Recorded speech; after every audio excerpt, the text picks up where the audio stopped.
I would want to share with you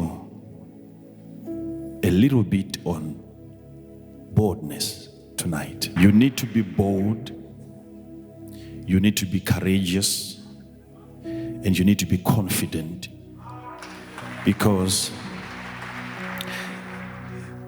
when we look at the God that created you, He is not a God that can be intimidated.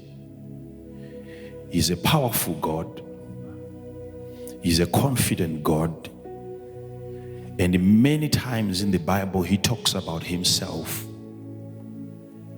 And He calls Himself strong and mighty. And He calls Himself a warrior. He's a fighter. He's a deliverer.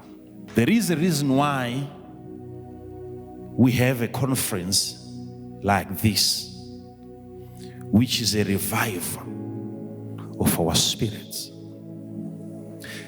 Life that is greater is attainable only when one has developed a certain level of boldness.